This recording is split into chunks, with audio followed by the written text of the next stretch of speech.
한국직업방송과 연합뉴스TV가 함께 만드는 취업 전문 뉴스 투데이 구문플러스입니다. 문재인 대통령이 국민보고대회에 참석해 일자리와 저출산 문제에 대한 해결 의지를 밝혔습니다. 좋은 일자리를 위해 쓰는 세금이 가장 보람 있게 쓰이는 것이라고 강조하고 노동시간 단축을 통한 저출산 문제 해결을 약속했습니다. 이경희 기자입니다. 국민인수위원 280여 명의 환호를 받으며 등장한 문재인 대통령은 국민들의 참여에 감사의 뜻을 표했습니다. 국민정책 제안 창구 역할을 했던 광화문 1번가에는 18만 건이 넘는 정책 제안이 접수됐으며 문재인 정부는 이 가운데 99개를 국정과제에 반영했습니다. 제안을 받는 것으로 그치지 않고 그 제안들이 어떻게 정책에 반영되고 있는지 보고 드리는 것이 국민들께 대한 도리라고 생각했습니다. 문 대통령은 국민적 관심이 가장 높았던 일자리와 저출산 문제에 대해선 직접 답을 내놨습니다. 좋은 일자리 만들기를 문재인 정부 최대 과제로 꼽고 세금을 투입해 공공부문 일자리를 늘리는 것이 세금을 가장 보람 있게 쓰는 것이라고 강조했습니다. 그런데 이 추세가 2022년까지는 계속되지만 그 다음부터는 5년마다 100만 명이 줄어들 정도로 급속도로 줄어듭니다. 그래서 좋은 일자리 만드는 거 몇 년만 특단의 대책을 강구하면 그 뒤에는 더 많은 예산 부담을 하지 않아도 충분하다라는 말씀을 드리고 싶습니다. 저출산 문제는 주 52시간 노동, 연차 휴가 의무 소진 등 노동시간 단축을 통해 부모가 육아 부담을 나눌 수 있게 함으로써 해결하겠다고 말했습니다. 이 자리에는 김정숙 여사도 참석해 지난 100일간 성원해준 국민과 청와대 관계자들에게 감사의 뜻을 전했습니다. 문 대통령을 향한 애정 어린 쓴소리도 잊지 않았습니다. 예, 제가 항상 그러죠. 초심을 잃지 말라고요. 초심을 잃지 말고 꼭 그렇게 하셔야 됩니다. 내가 그렇게 꼭 당신을 지키겠습니다. 문 대통령은 국민의 집단 지성과 함께 해나가는 것이 국정을 성공으로 이끄는 길이라고 생각한다며 끊임없는 소통을 약속했습니다. 연합뉴스TV 이경우입니다. 90이 넘은 나이에 노인 환자보다도 나이가 더 많지만 아직까지 현역에서 뛰는 할머니 의사가 있습니다. 한평생 의료봉사에 몸바치고도 건강만 허락한다면 100살이 넘을 때까지 환자와 함께하고 싶다는 주인공을 이준음 기자가 소개합니다. 여기 한번 보자. 그동안에 내가 청진기를 들고 환자에게 다가가는 할머니 의사. 70대인 환자보다 10살 이상은 더 많은 올해 91살 의사 한원주 과장입니다. 환자 가까이 있고 싶어 병원장 자리도 고사하고 요양병원 내과 과장으로 일하고 있습니다. 높아요? 아니요. 좋아요. 좋아요? 네. 감사합니다. 네. 한 과장의 의사 면허는 335번. 현재 국내 의사 수가 11만 명을 넘는다는 점을 고려하면 왕언니 중에 왕언니입니다. 녹내장 탓에 가만히 있어도 눈물이 흐르고 손도 덜덜 떨리지만 지금까지도 직접 차트를 입력합니다. 짜증날 법도 한데 환자들의 하소연에 진심으로 귀 기울이고 스스럼 없이 다가서는 모습에 환자들도 엄마라고 부르며 따를 정도입니다. 했어요. 그래 잘했군. 잘했군. 일명 금수저 집에서 태어난 한 과장은 잘 나가던 개인 병원도 접고 지난 1979년부터 의료 봉사의 길에 나섰습니다. 38년을 봉사에 바친 뒤 10년 전인 82살에 은퇴했지만 외로운 노인들이 눈에 밟혀 다시 현역으로 돌아왔습니다. 우리 사회에서 소외된 이웃들에게 참된 인수를 펼치는 의료인들을 지속적으로 발굴해 나갈 계획입니다. 한 과장의 마지막 꿈은 건강이 허락하는 한 100살 넘도록 환자들과 함께하는 것. 환자들 보고서는 같이 얘기하고 진료해주고 하는 거는 또 즐거운 일이거든요. 그러니까 할 수 있는 데까지는 할 거예요. 연합뉴스TV 이준음입니다. 다음 달부터 육아휴직 시 첫 3개월간 육아휴직 급여 한도가 월 100만 원에서 150만 원으로 늘어납니다. 고용보험법 시행령 개정안에 따르면 첫 석 달 동안 육아휴직 급여는 월 150만 원 한도 내 통상임금의 80%가 지급되며 하한액은 70만 원으로 인상됩니다. 또 나머지 기간에는 월 통상급여의 40%가 적용되며 시행일 기준으로 육아휴직 중인 경우 남은 기간 동안 바뀐 기준이 적용됩니다.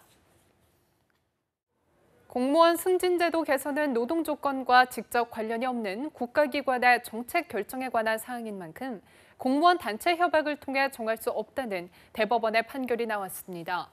법원 노조와 법원이 2008년에 체결한 단체 협약에는 법원이 승진 적체 해소를 위해 노력하고 업무와 무관한 행사에 공무원을 동원하지 못하도록 하는 내용 등이 담겼습니다.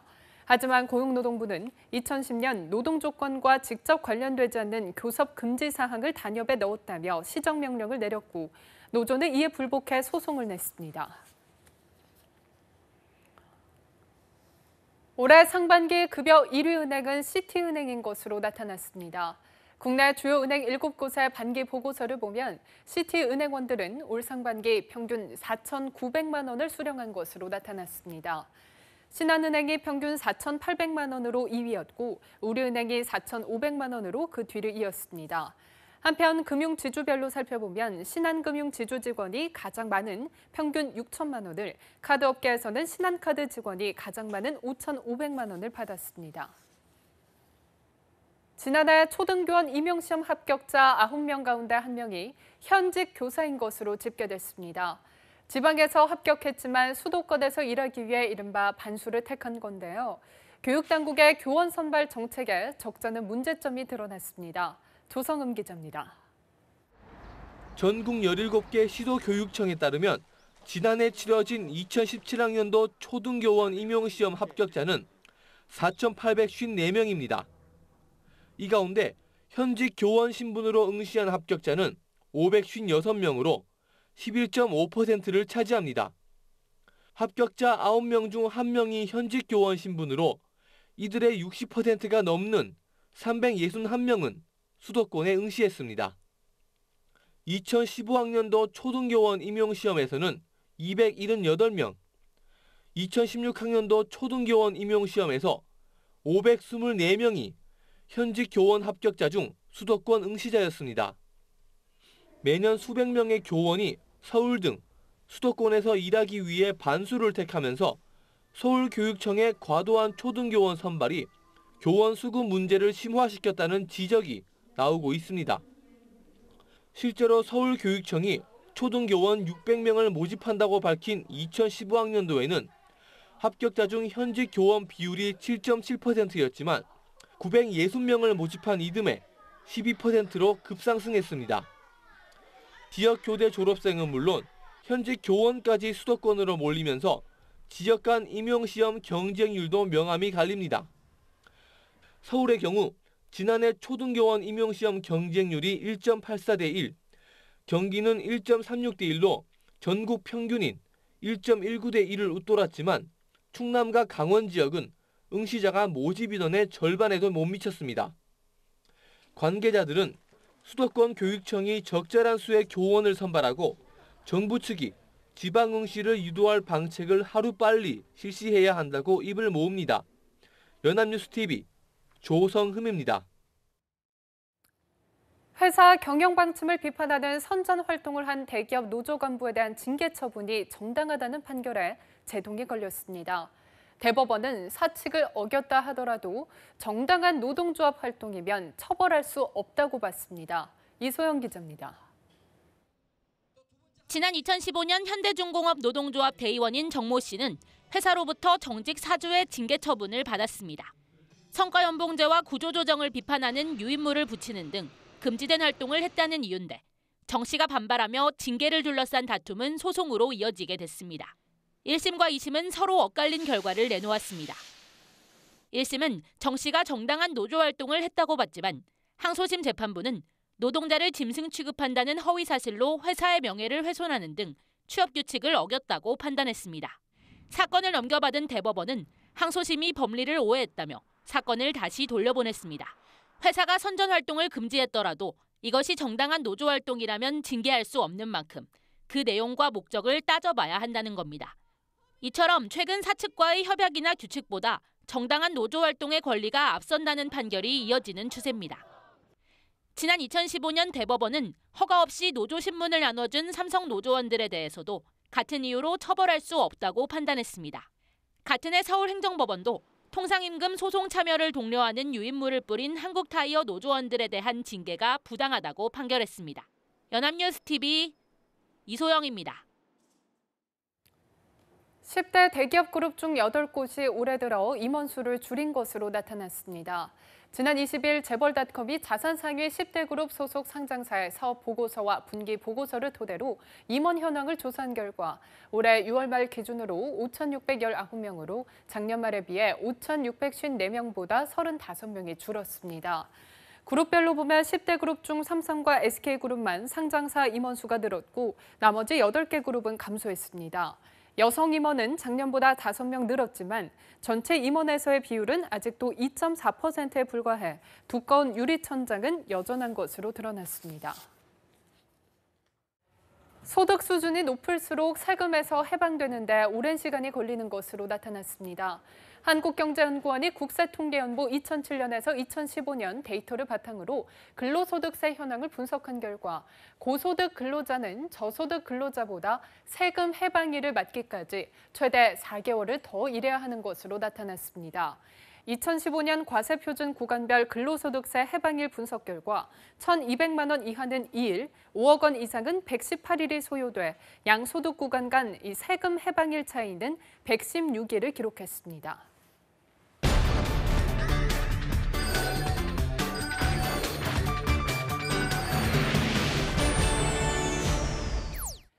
사회적으로 핫한 이슈를 키워드로 알아보는 핫키워드 시간, 구보나 캐스터와 함께합니다. 안녕하세요. 안녕하세요. 핫키워드 시간입니다.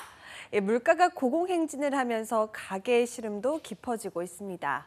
지난해 통계청 가계물가 동향을 보면 가구별 월평균 소득은 439만 9천 원으로 반면 전년 대비 물가 상승분을 제외한 실질 소득은 0.4% 감소한 것으로 나타났는데요. 이 때문에 서민들의 체감 물가는 더 높아진 것으로 나타났죠. 네, 맞아요. 그래서 최근에는 지갑을 열기가 무서울 정도인데요. 이 커피를 마실 때나 밥을 먹을 때도 조금 망설여지더라고요. 네, 맞습니다. 그래서 최근엔 짠테크라는 용어가 화제가 되고 있는데요. 이 짠테크란 지출을 최소화하는 짠돌이와 재테크의 합성어로 소비는 줄이고 저축을 늘려서 재테크에 나선다는 뜻입니다. 앞으로의 미래를 위해서 커피값이나 담배값, 군것질 값을 아끼고 10원, 100원이라도 부수입을 벌기 위해서 고군분투하는 젊은 세대들의 가치관을 반영하는 용어이기도 하죠. 그래서 오늘은 이 짠테크족들의 생활상과 이들의 알짜 재테크 방법을 소개해드리고자 합니다. 네, 요즘 흔히 말하고 있는 욜로족과 상반되는 용어인데요. 한 번뿐인 인생, 내가 원하는 걸 하면서 즐기면서 살자는 청년들이 있는 반면 조금이라도 아껴서 돈을 모으자고 생각하는 청년들도 상당수 있나 봐요. 네, 맞습니다. 이 짠테크를 쫓는 청년들의 공통점을 살펴보면요. 고물가의 통신비, 또 월세, 세금마저 내면 실제 수중에 돈이 얼마 남지는 않는 상황에서 노후 대비와 내 집 마련, 또 가까운 미래에 닥칠 결혼 자금을 마련하기 위해서 서둘러서 목돈을 마련해야 한다는 위기감을 가지고 있다는 겁니다. 그래서 이 목돈을 모으기 위해서는 조금이라도 소비를 줄여서 이 돈을 모을 수밖에 없다는 거죠. 네, 삼포 시대라고 하잖아요. 이런 상황을 어떻게든 타파하려면 조금이라도 돈을 아껴서 목돈을 마련하는 지혜도 필요할 것 같은데요. 그렇다면 짠테크는 어떻게 하는 건가요? 네, 우선 이 짠테크의 가장 기본은 지출을 철저히 통제하는 것. 이른바 안 먹고 안 입고 안 쓰는 이 전형적인 짠돌이의 마음 자세로 생활을 하는 겁니다. 특히 불필요한 소비를 줄이기 위해서 가계부 어플을 이용해서 매번 지출을 할 때마다 지출 기록을 적어놓고 또 수시로 지출 상황을 체크하는 건데요. 이렇게 함으로써 자신의 현재 자산 상황을 자세히 파악할 수 있는 거죠. 네, 사실 가계부를 쓰는 건 꼭 짠테크 쪽이 아니더라도 꼭 필요한 일 같아요. 사실 무작정 돈을 쓰다 보면 어디에서 돈이 새는지 전혀 모른 채 월말쯤이 되면 수중에 돈이 없는 경우도 생기잖아요. 그런데 이렇게 가계부를 쓰면 지금까지 내가 얼마 정도를 썼고 또 앞으로 얼마를 더 쓸 수 있는지 계획적으로 소비할 수 있어서 큰 도움이 될 것 같은데요. 네, 맞습니다.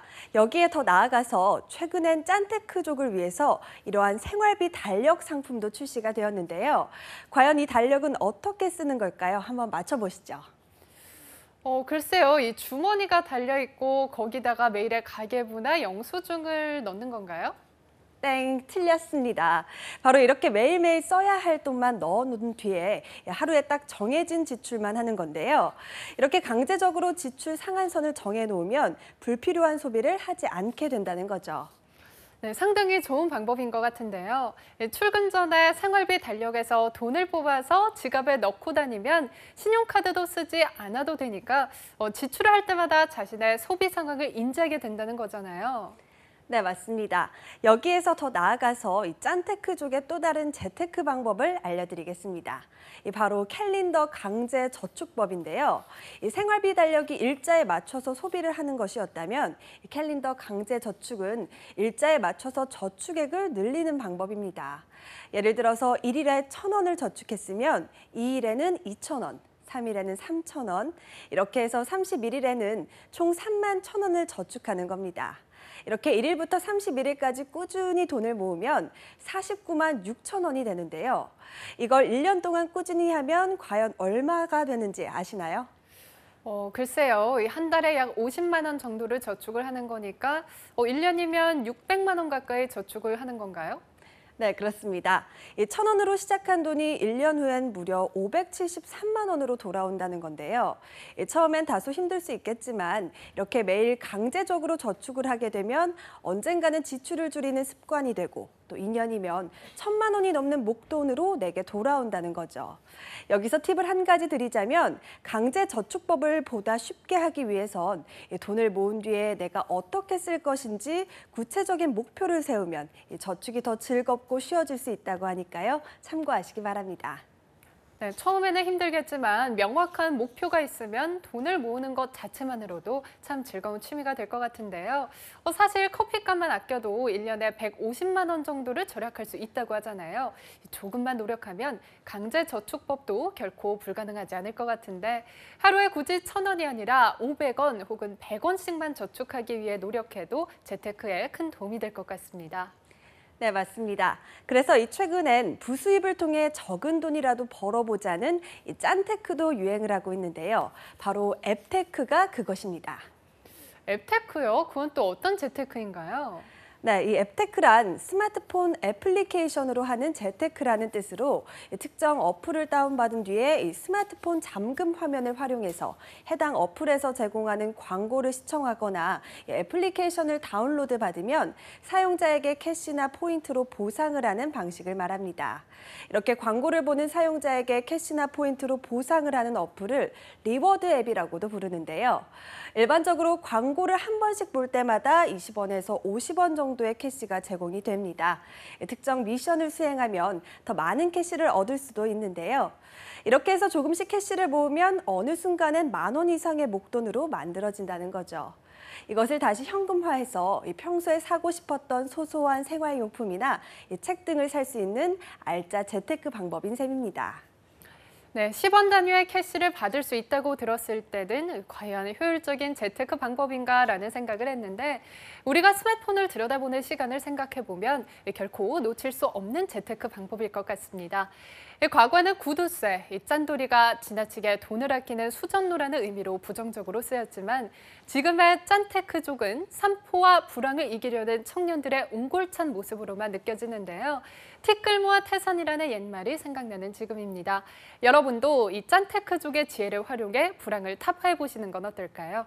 지금까지 핫키워드 구보나 캐스와 함께했습니다. 고맙습니다. 고맙습니다.